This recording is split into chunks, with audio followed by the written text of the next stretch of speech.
Alhamdulillahirabbil alamin. Wassalatu wassalamu ala asyrafil anbiya'i wal mursalin wa ala alihi wa sahbihi ajma'in. Subhanaka la ilma lana illa ma 'allamtana innaka antal alimul hakim.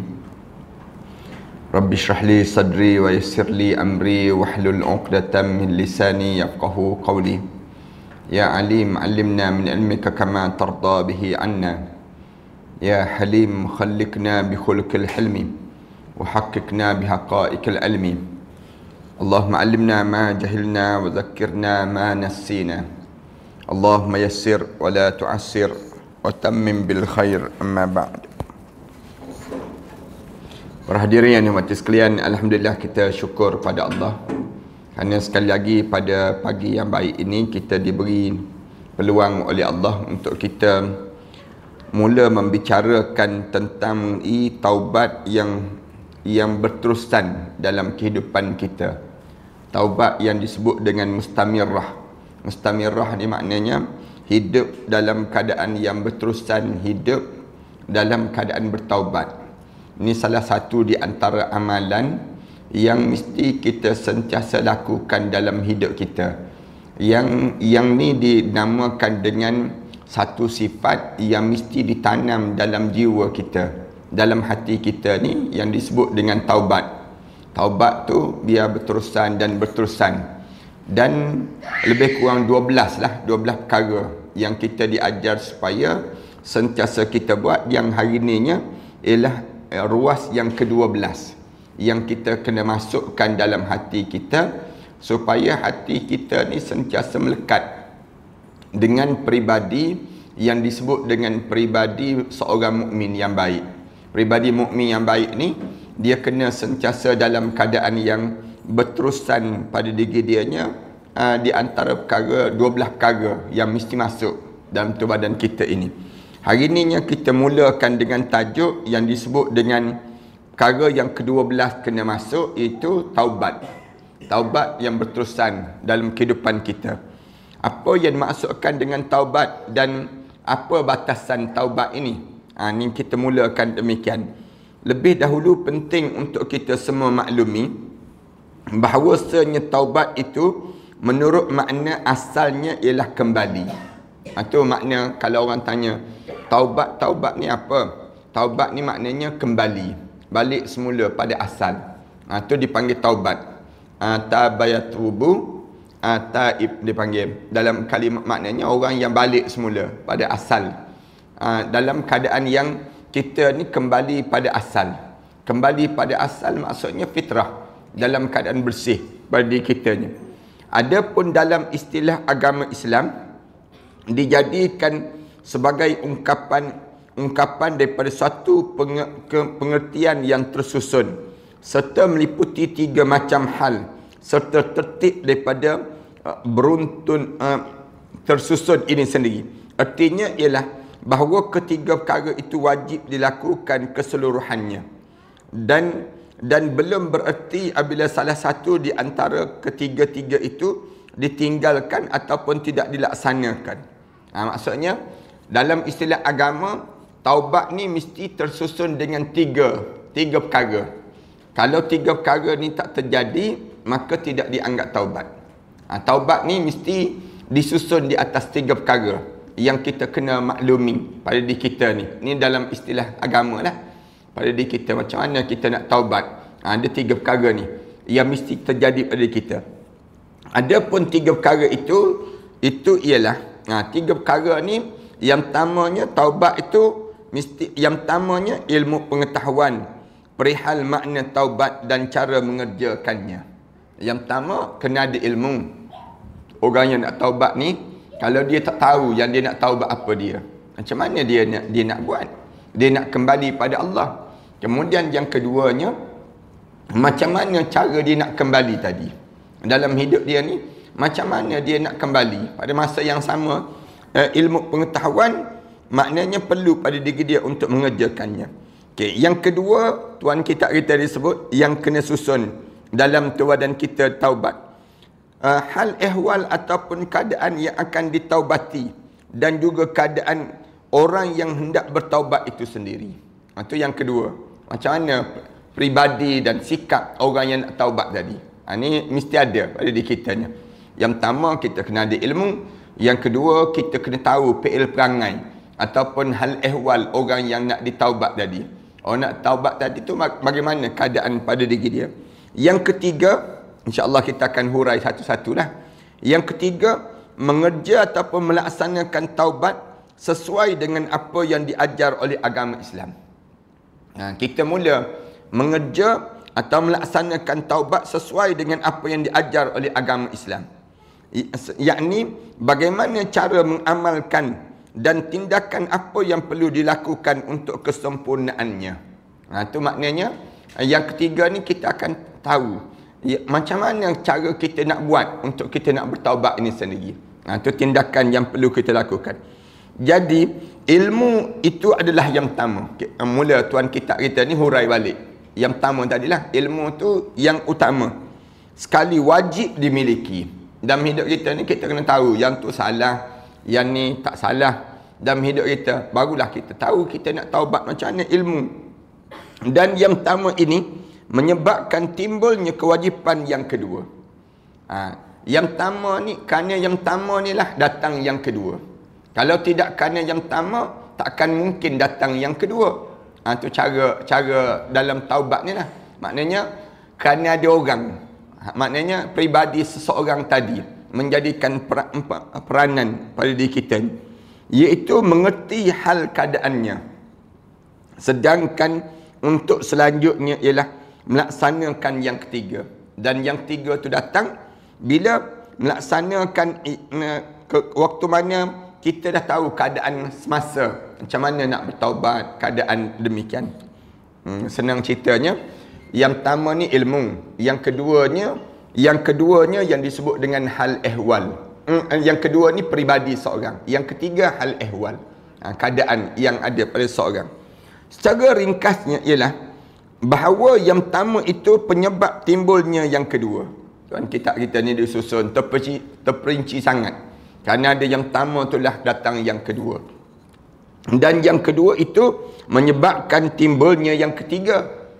Tiga tadi berkait, saling berkait di antara satu sama lain.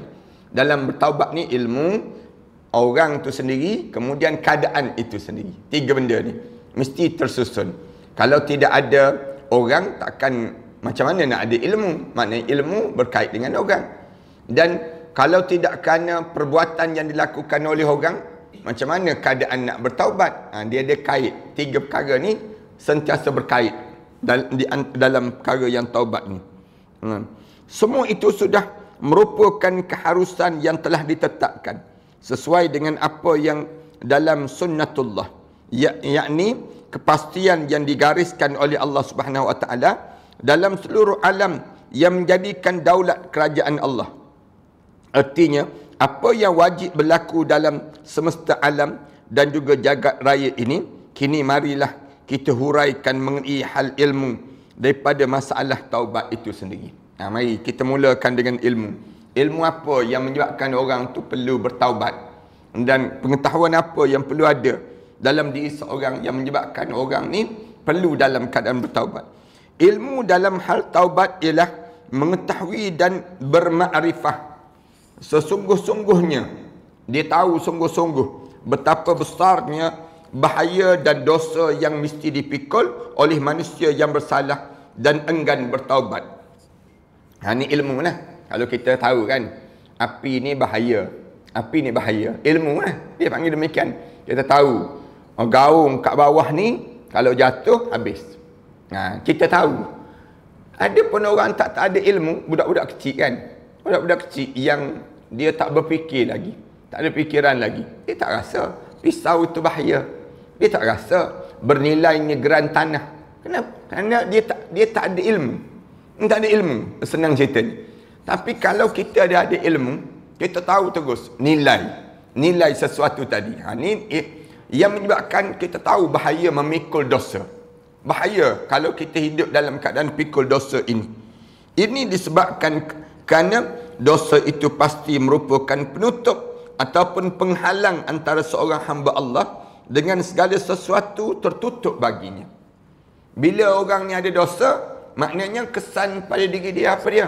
Kesan pada diri dia ialah di mana dia tertutup segala hubungan dia dengan orang lain. Siapa yang ada dosa je, dia tahu dosa ni menjadi halangan. Halangan daripada dapat rezeki, halangan daripada orang dekat dengan kita, halangan daripada nak masuk dalam syurga, halangan kerana dosa ni jadi bahaya pada diri seorang. Ni ilmu yang mesti ada pada diri seorang.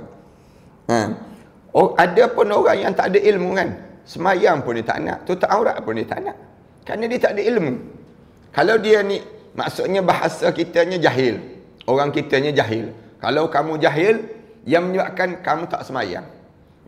Bila kamu jahil, menyebabkan kamu tak tutup aurat.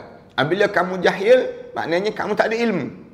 Bila kamu tak ada ilmu, kamu akan buat benda yang dilarang oleh Allah, kerana kamu tak ada ilmu. Tapi bila kamu ada ilmu, kamu tak berani nak makan rasuah, kamu tak berani. Kenapa? Bahaya.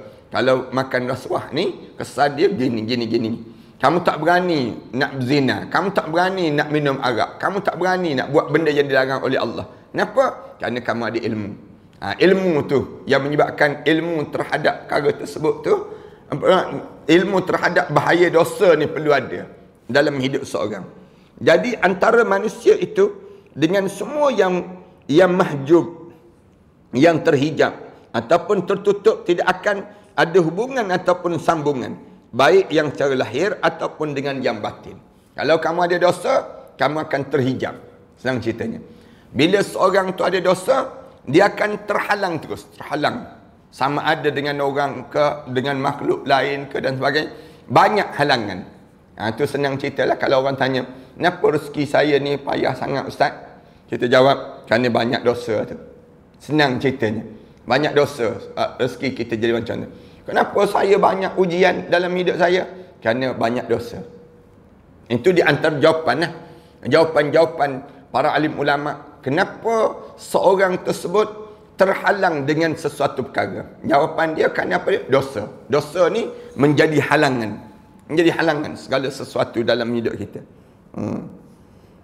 Salah satulah, bukannya semua, tapi salah satu. Kita kena ingat demikian. Jangan kita pula tengok setiap benda yang berlaku halangan tu kita kata ni dosa semua. Tak semesti. Tapi salah satu daripada perkara yang menjadi halangan ialah kerana dosa dalam hidup kita. Banyak lagi, kadang-kadang halangan-halangan ni Allah jadikan ujian. Ujian nak angkatkan darjat. Ada juga demikian. Tapi kita kena ada ilmu lah. Bila kita ada ilmu, kita perasan, aku ni rupa-rupanya aku buat salah kat sini. Aku buat salah kat sini. Yang menyebabkan terhalang orang dalam hidup aku perkara-perkara yang demikian. Itu kesan daripada kita ni ada ilmu. Manakala seseorang itu telah mengetahui dan meyakini dengan sungguh-sungguhnya serta mempercayai dengan sebenar-benarnya, maka pastilah dalam hatinya akan bergejolak. Kalau dia tahu sungguh-sungguh, tak selesa lah. Dan hati seorang ni, kalau dia tahu sungguh-sungguh, ni dosa ni, aku buat ni dosa ni, yang menyebabkan hati dia tu membuak-buak, tak selesa dalam hidup dia. Kemudian kerana suatu getaran yang sangat dengan sebab adanya kemakrifatan dan keyakinan yang demikian tadi. Di antara benda yang ditakut apa? Kalau matilah aku dalam keadaan aku buat dosa ni, dia tak selesa terus. Kalau aku tak kita kan orang yang biasa jaga solat. Tapi satu hari solat dia tu jadi lewat. Jadi solat dia tu lewat. Jadi dia pun berdebar terus. Sudahlah, tak selesai lagi ni. Dia jadi hati dia ni tak selesa terus. Kenapa? Kerana dia tahu ni kalau aku terlepas masa ni, habis peluang pada dia akan jadi demikian pada dalam hidup dia. Ini kerana kemakrifatan yang demikian itu. Kerana kita ada ilmu terhadap demikian. Orang yang tak biasa kan dedah aurat dalam hidup dia, bila dia tak biasa dedah aurat dalam hidup dia ni, tiba-tiba satu ketika dalam hidup dianya terbuka aurat dia. Tak selesa terus. Doktor datang, misal contohnya, doktor datang waktu mana dia terbuka aurat. Dia pun jadi tak selesa terus. Kenapa? Dia tahu bahaya ni. Kalau doktor nampak aurat aku, misal contohnya, orang perempuan yang dengan dia tak selesa terus. Kenapa? Kerana dia tak pernah buat demikian. Tapi kalau dia dah biasa dah, hidup dia memang dia buka aurat dah.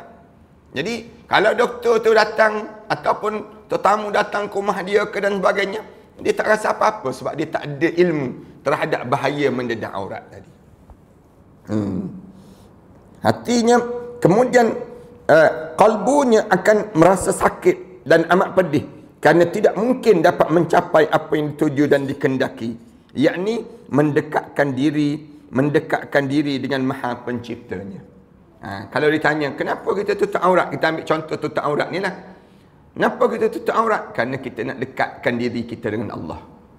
Tapi kalau kita tanya kenapa orang tu buka aurat, kerana dianya tak ada ilmu terhadap macam mana nak mendekatkan diri kepada Allah. Kita ni yang tutup aurat ni puncanya nak dekatkan diri pada Allah. Tiba-tiba kita ni terdedah aurat, buka aurat, terbuka aurat kita. Jadi kita pun rasa aku ni jauh lah dengan Allah. Kalau buat macam ni habis lah, Allah tak suka lah dengan aku.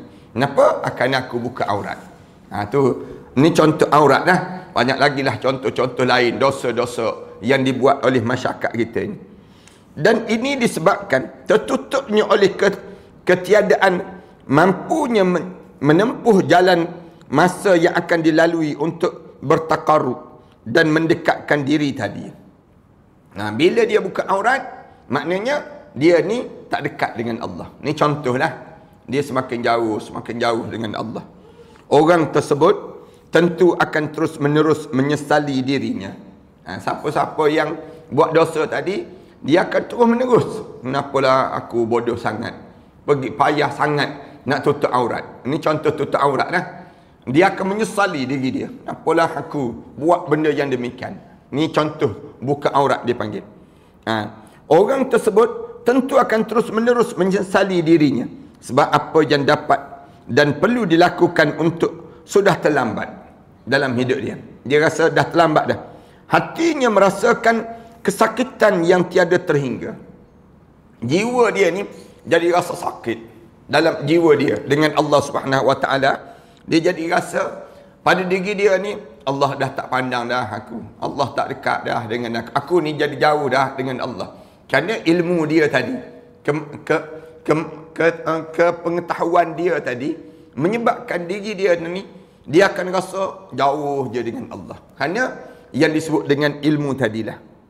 Perasaan sakit dalam hatinya dengan sebab terlambat dalam mencapai pendekatan dengan apa yang dikasih itu mengakibatkan tumbuhnya rasa penyesalan. Dia mula menyesal. Ilmu tadi kan, kerana dia tahu tadi, dia mula menyesal. Kenapalah aku pergi dedahkan aurat. Patutnya aku tak dedah aurat. Patutnya aku ni tertutup aurat. Tak ada orang pun nampak aurat aku di atas dunia. Tapi aku ni pernah buat benda ni. Dia pun datang menyesal. Penyesalan dalam jiwa dia. Namun demikian bukanlah suatu penyesalan yang tidak ada penawar ataupun ubatnya. Orang tersebut masih dapat menembusnya dengan suatu jalan yang tertentu dan ditetapkan oleh ajaran agama. Ubat yang merupakan penawar penyesalan sebagaimana di atas itu tiada lain hanyalah bertaubat yang sebenar-benarnya. Walaupun dia rasa menyesal, tapi tidak adalah yang menyebabkan pada diri dia masih lagi terlambat. Dia masih lagi berpeluang. Peluang untuk dekatkan diri dengan Allah. Macam mana jalan lagi untuk dia dekat? Dulu dia dah terlambat. Misal contoh, dulu dia tinggal semayang, dulu dia buka aurat, dulu dia pernah buat benda yang dilarang oleh Allah. Tapi apakah sekarang ni tak ada jalan untuk menyelesaikan masalah tersebut? Ada. Apa dia? Taubat. Ilmu dia panggil. Ilmu ni menyebabkan dia nampak, oh ada jalan penyelesaian. Ada jalan penyelesaian. Kes yang berlaku. Yakni suatu taubat yang dapat melenyapkan apa-apa yang dilakukan sebelumnya. Ia berupa kemaksiatan dan kealpaan tersebut. Untuk memberikan penjelasan lebih lanjut, sebaiknya direnungkan dahulu apa yang dihuraikan di bawah ini. Kita nak huraikan lagi tentang bagaimana ilmu ini pentingnya pada diri kita demikian. Dan macam kes Datuk Seri Najib ni kan, yang terjadi ni. Ada orang dia kata puas hati dah masuk dah penjara. Misal contohnya, Ada orang dia kata, kenapa kena masuk penjara lagi? Denda, kena bayar denda. Dia, kesalahan dia ialah duit masuk dalam akaun dia 42 juta dan dia guna duit tersebut. Duit SRC misal contohnya. Yang masuk tadi. Ni contoh. Tapi dia kena denda 214 juta. 214 juta. Yang kita naknya ialah duit 42 juta tu je. Tapi dia kena denda, dah berbala dah. Kena denda tu patutnya denda 214 juta. Habislah. Bayar dah berapa kali ganda dah daripada duit 42 juta yang masuk dalam akaun dia. Kan? Kalau kita kata lebih kurang berapa? 3 kali ganda, 4 kali ganda dah. Daripada kadar yang dia dah masuk. Dia kena pulangkan balik. Habis tu yang kena denda lagi, kena masuk penjara lagi ni. Nampak apa kita buat ni? Tu tengok. Kalau orang mikir kan, yang dia kena penjara 12 tahun lagi ni. Kena lalui 12 tahun dalam penjara. Di sudut adilnya Islam, kamu ambil barang orang, kemudian bila kamu pulangkan balik barang orang, habislah masalah. Selesailah masalahnya. Tapi jadi 2 kena. Dah lah 3 lah kena. Ambil barang orang, duit 42 juta tu. Lepas pada tersebut, kamu kena bayar 214 juta. Dah berapa kali ganda dah? Kamu kena bayar tu, denda. Yang kamu ambil 42 juta aja. Lepas tu kamu kena masuk penjara pula 12 tahun. Maknanya bertindan-tindan. Tu tak tentu lagi. Ni di dunia baru. Di akhirat. Lepas ke tak lepas? Yang tu yang menyebabkan kita kata pengadilan dunia ni penuh dengan kekeliruan. Di dunia kita ni, hukuman di dunia ni berdasar pada apa? Sumber pada apa? Ni ia demikian. Tapi kalau disumberkan pengadilan Allah, berbaloi dia panggil. Berbaloi lah. Pengadilan Allah tu jauh lebih adil. Dia panggil daripada pengadilan yang disebut dengan manusia. Manusia ni, kalau manusia ni dia buat pengadilan, boleh jadi nafsu hakim tu sendiri, boleh jadi emosi hakim tu, ataupun dia nak sandar kepada apa? Pada peraturan-peraturan mana dia yang disandar. Ini cara demikian. Kalau kita fikir panjanglah dalam hidup kita. Sebab tu Rasulullah sebut, hakim ni, siapa yang jadi hakim tu kalau tidak berhukum dengan hukuman Allah, kitabullah, habis masuk neraka lah hakim tersebut. Na'udzubillah min dzalik. Sebelah kaki hakim tu dalam neraka dah. Siapa-siapa yang jadi hakim, dia confirm dah sebelah dalam neraka. Tinggal sebelah je lagi masuk dalam neraka. Tu dia akan jadi demikian. Ni undang-undang manusia lah. Dia panggil. Kerana kalau kita nak kira lah, kita nak pada pengadilan. Pengadilannya, kalau kita kira dengan kes Datuk Seri Anjit, kamu didapati bersalah. Betul, kamu bersalah. Duit yang kamu ambil 42 juta, kamu pulangkan balik. Pulangkan balik 42 juta sebab selesailah masalahnya. Bila kamu pulangkan balik, habislah. Sebab kamu dah ambil yang tu. Hukuman kamunya bayar balik. Tak apalah, kamu kena denda. Denda lebih pada 42 juta. Kamu kena denda jadi 200 juta lah. Bayar 200 juta. Kamu bayar 200 juta, kamu tak kena penjara. Patutnya demikian. Patutnya hukuman tu lah. Tapi oleh kerana undang-undang manusia ni, dia disandarkan pada yang disebut dengan kekuatan akal manusia yang rapuh. Akal manusia yang lemah. Yang menyebabkan dia pun jatuh macam ni lah. Baru jatuh. Tu di dunia baru. Di akhirat nanti lepas ke tak lepas yang ni. Di akhirat nanti. Ini yang menyebabkan para alim ulama dia bincang. Satu, kita jangan guna yang disebut dengan undang-undang dunia, undang-undang manusia, tapi kena kembali kepada undang-undang Al-Quran dan hadis Rasulullah sallallahu alaihi wasallam. Itu yang terbaik dalam hidup. Allah dah ajar dah pada kita kan. Fa in tanaza'tum fi syai'in farudduhu ila Allah war Rasul. Kalau kamu bertelagah dalam satu urusan di kalangan kamu, balik pada Al-Quran, balik pada As-Sunnah Nabi sallallahu alaihi wasallam. Kamu akan dapat penyelesaian dekat situ. Payahlah dalam dunia kita ni. Kerana interpretasi seorang hakim tu berbeza-beza. Misal contohnya, dia tak sama. Kerana katakanlah hakim jatuhkan peraturan, dia kata sama je. mahkamah rayuan, mahkamah tinggi, mahkamah persekutuan dan sebagainya. Kata hakim sama aja buat satu keputusan. Tapi tak sama lagi dengan Al-Quran dan hadis Rasulullah. Dia akan jadi demikian pula. Al-Quran dan hadis Rasulullah tu kat mana? Itu jadi rujukan dalam kehidupan orang Islam. Kesakitan jiwa yang disebabkan oleh perbuatan maksiat ataupun sembrono hidup di atas dunia ni dan kurang hati-hati itu akan menimbulkan keadaan yang lain yang akan dipergunakan melepaskan diri dari siksaan batin. Ini cara demikian. Siapa yang tahu ni maksiat, ni dalam keadaan yang berat, menimbulkan keadaan yang lain yang akan dipergunakan melepaskan diri daripada siksaan batin. Terseksa jiwa dia. Siapa yang hidup dengan keadaan yang dosa, jiwa dia tu tertekan, manjang. Tak selesa, tak tenang dalam hidup dia. Allah tak jadikan ketenangan dengan kemaksiatan. Allah tak jadikan demikian. Siapa yang melakukan maksiat, jiwa dia jadi rapuh terus. Jiwa dia jadi tak kuat terus. Dia akan jadi hidup dia tertekan, terseksa. Bahagiakah orang yang membunuh orang? Tak bahagia. Bahagiakah orang yang menyiksa orang? Tak bahagia. Allah tak jadikan kebahagiaan dengan kezaliman. Bila kita buat zalim, buat khianat dan sebagainya, Allah tak jadikan ketenangan dalam kehidupan dia. Ini Allah jadikan demikian. Batin dia terseksa. Hal ini adalah kehendak yang mantap ataupun iradah qawiyah dan kesengajaan yang murni ataupun qasdun khalis, qasad yang bersih. Kehendak serta kesengajaan tersebut tentu saja akan diarahkan kepada suatu perbuatan yang ada kaitan dengan apa yang terjadi di saat yang lampau pada diri dia. Juga di saat sekarang. Juga di saat sekarang. Dan di saat yang akan datang.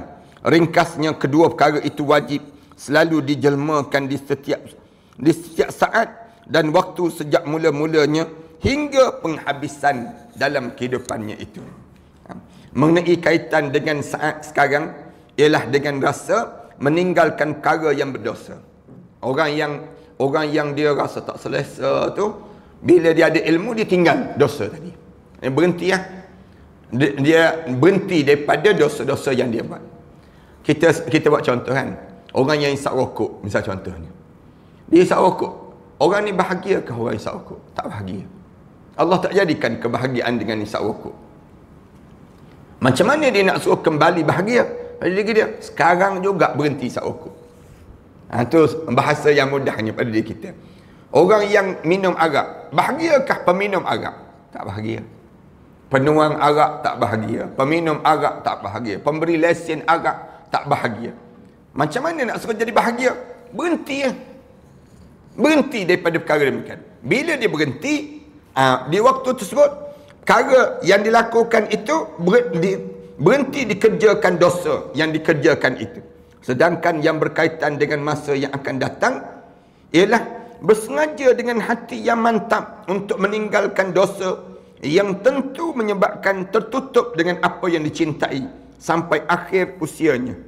Masa yang akan datang pula, kita letak, aku berazam dan bertekad, aku tak akan buat lagi perbuatan dosa ni pada masa yang akan datang. Tekad dalam jiwa dia. Ni kita letak. Sekarang kita berhenti. Sekarang berhenti yang kita buat dosa tadi. Kemudian akan datang aku berazam, aku tak akan buat lagi. Itu kekuatan orang mukmin lah. Atau sekalipun tidak tertutup selama-lamanya, namun akan terlambat tiba hal yang hendak dicapai tadi. Kalau tak buat sekarang, maka tak capai lah maksud yang kita ni, maksud yang sepatutnya dan berada pada diri kita. Adapun yang berkaitan dengan masa yang lampau ialah, maka hal itu dapat diraih dengan bekerja keras untuk memperolehinya, dan ini pun wajib dipaksakan pada diri sendiri. Apabila untuk mendapatkan tadi dapat dilakukan dengan paksa. Oleh sebab itu ilmu adalah yang pertama kali perlu diketahui. Bahkan ilmulah yang dengan itu dapat dimaklumi segala macam kebaikan dan kebajikan. Yang kami maksudkan dengan ilmu pengetahuan di sini ialah keimanan yang mantap dan keyakinan yang teguh yang ada pada diri seseorang. Itu Tuhan kita ni ajar. Macam mana kita nak suruh kita ni benar-benar nak bertaubat pada Allah Subhanahu Wa Taala. Pertama tadi ilmu. Mengapa peranan ilmu yang demikian itu begitu tinggi nilainya? Akan tanya lagi.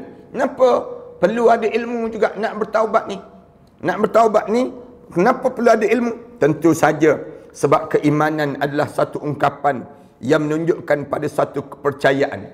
Sekadar iman saja, tapi satu ungkapan saja. Dia ungkapan saja.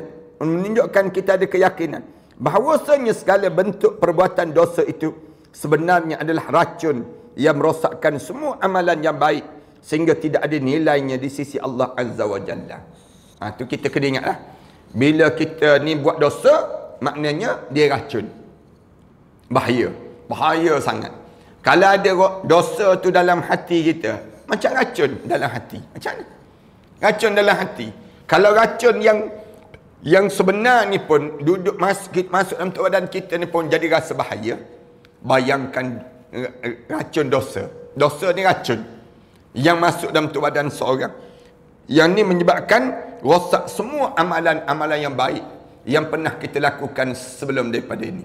Segala yang kita lakukan sebelum daripada ini habis amalan-amalan kita disebabkan apa dia? Disebabkan kerana kita membiarkan dosa-dosa tadi berpanjangan dalam hidup kita. Adapun keyakinan yang teguh itu, maka ia sebenarnya diumpamakan sebagai suatu ungkapan yang memperteguhkan kepercayaan tadi dan menolak segala keraguan yang mungkin timbul daripadanya. Malahan dapat memberikan perintah kepada hati untuk menempuh jalan yang lempang dan juga benar. Apabila keyakinan itu benar-benar sudah tertancap dalam hati dengan kuat, lalu akan berhasillah tumbuhnya cahaya yang dipancarkan oleh keimanan ini. Setiap kali timbul di dalam hati itu rasa penyesalan dengan perbuatan ataupun kelalaian diri, disitulah hati akan menjadi lebih terang bercahaya yang terbitnya daripada cahaya keimanan itu sendiri. Masa kita terasa menyesal di atas perbuatan yang kita buat tadi, maka iman kita ni semakin subur dalam jiwa kita ni. Ini kesan daripada bila orang ni bertaubat pada Allah Subhanahu Wa Taala dengan ilmu yang kita ada. Nah, pada ketika itulah hati itu akan terasa kesakitan dan kepedihan tatkala memandang pancaran cahaya keimanan itu, bahawa dia telah menjadi tertabir daripada orang yang dicintainya. Keadaan semacam ini dapat diumpamakan seorang yang tadi berada dalam keadaan gelap gelita, maka dengan tidak disangka-sangka terbitlah cahaya matahari yang menyinarinya, dan sinar daripada cahaya itu demikian kuatnya hingga tersingkap kepadanya tabir yang berupa awan ataupun mendung ataupun terangkat daripada tabir yang tebal, maka dia pun dapat melihat semula dengan segala-galanya.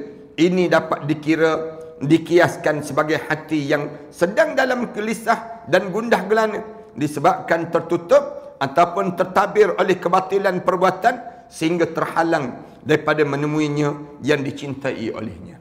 Faham ke tak faham tu? Buat faham. Bahasa-bahasa orang tasawuf kan. Dia kata macam kita ni dalam gelap. Bila kita buat maksiat ni kita dalam gelap, jadi gelap terus. Tapi bila kita taubat, macam kita singkap, buka semua.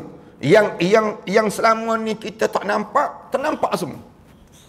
Macam matahari yang datang daripada kegelapan, tiba-tiba muncul matahari, terang benderang. Begitulah keimanan orang yang hidup dalam keadaan sentiasa bertaubat pada Allah. Bila kita sentiasa bertaubat pada Allah, terang je, nampak je. Benda yang berlaku ni ada hikmah. Nampak terus lah. Orang yang tak nampak hikmah tu, dia tergelap gitu, dia tak nampak apa-apa pun. Macam kes kita kan, yang berlaku di kalangan kita ni, COVID ni. Orang yang hati dia jelas, dia nampak, dia kata Allah sedang menegur kita, Allah sedang menampakkan pada kita kekuasaannya, Allah sedang mengajar pada kita banyak benda yang Allah sedang lakukan pada kita. Tapi orang yang tak nampak, tutup gelap je hati dia, tak ada pun perasaan pada dia. COVID ni sebagai satu penyakit je, lepas ni hilang lah. Cara dia demikian. Ni kerana orang yang tak nampak di sebalik tersebut. Maka setelah cahaya menyinarinya, lalu dia terlihat orang yang benar-benar dicintainya. Bila dah nampak dah, dia nampaklah siapa yang sepatutnya dicintai dalam hidup. Allah, senang ceritanya. Barulah dia rasa dia nak dekat dengan Allah. Bila orang ni sentiasa taubat, dia akan nampak Allah lah jadi keutamaan pada diri dia. Ni jadi demikian. Itu sudah hampir sama saja terjerumus dalam lembah kehancuran dan kemusnahan. Kini bernyala-nyalalah api kecintaan tadi dalam hatinya, dan api itu terus bergejolak dengan kehendaknya sendiri. Terus bergerak dengan giatnya untuk menyusul apa yang dirasakan tertinggal. Dia pun mula, lepas pada tersebut dia akan bersungguh-sungguh. Dia mula, orang taubat ni dia akan lain macam dalam hidup dia. Dia semakin dekat dengan Allah tu bersungguh-sungguh. Kenapa? Dia rasa tertinggal dah dalam hidup dia. Banyak benda dah dia tertinggal. Orang yang hidup dia dengan taat, dia tak rasa pun tertinggal. Sebab dia memang hidup dia dengan rutin taat. Dia bukan rutin maksiat. Tapi orang yang rutin maksiat, tiba-tiba taubat, dia rasa tertinggal jauh dah dengan orang yang taat tadi. Dia akan jadi demikian. Yang semuanya ditujukan untuk meraih hal yang merupakan tujuan akhir dalam hidup kita. Matlamat pada diri kita ni ialah yang disebut dengan akhirat. Oleh sebab itu, ilmu yang berisi keimanan dan keyakinan di samping penyesalan dan tujuan akhir yang berkaitan dengan melalaikan apa yang ditinggalkan di saat yang sedang dilalui serta saat yang akan datang, dan kemudian harinya lebih-lebih lagi yang ditinggalkan di saat-saat yang telah lampau, sebenarnya merupakan 3 serangkai pengertian dan kesedaran itulah yang merupakan ketertiban guna mencapainya apa yang dicita-cita dan diangan-angannya sejak semula lagi. Maka daripada kumpulan ketiga macam hal di atas itulah yang dapat dikatakan dengan sebutan taubat, yakni taubat yang sebenar-benarnya, bukan hanya diucap di bibir atau hanya diangan-angankan dalam hati. Namun demikian, banyak yang mengatakan bahawasanya sebutan taubat itu hanya diterapkan untuk makna ataupun pengertian belaka, penyesalan belaka. Orang yang berpendapat sedemikian itu menyatakan bahawa makna menyesal itu sebagai pendahuluan, sedangkan apa yang dahulu sebenarnya dan apa yang ditinggalkan itu seakan-akan sebagai buah dan natijah, dan yang menyusul sesudahnya itu adalah bahagian yang terletak di belakangnya. Pendapat semacam ini pun sebenarnya dapat juga dibenarkan, dan ungkapan itu juga tidak salah sama sekali.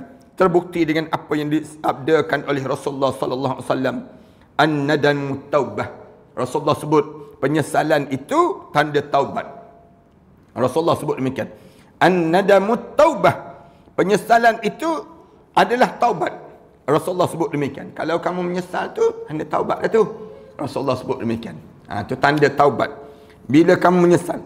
Mengapa penyesalan itu dapat dikatakan sebagai taubat? Kita akan menyesal pun taubat ke? Menyesal tu dianggap taubat ke? InsyaAllah kita sambung minggu akan datang nanti. Tajuk ni lah nampak bingung dah awal-awal. Kita kan awal-awal cerita tentang taubat ni macam mana taubat sebenarnya pada diri kita ni. Ni insyaAllah. A'udzubillahi minasyaitanirrajim. Bismillahirrahmanirrahim. Alhamdulillahirabbil alamin wassalatu wassalamu ala rasulil amin wa ala alihi wa sahbihi ajma'in. ربنا افتح بيننا وبين قومنا بالحق وأنت خير الفاتحين. ربنا ظلمنا أنفسنا وإن لم تغفر لنا وترحمنا لنكون من الخاسرين. ربنا آتنا في الدنيا حسنة في الآخرة حسنة وقنا عذاب النار. صلى الله على محمد وعلى آله وصحبه وسلم. الحمد لله رب العالمين.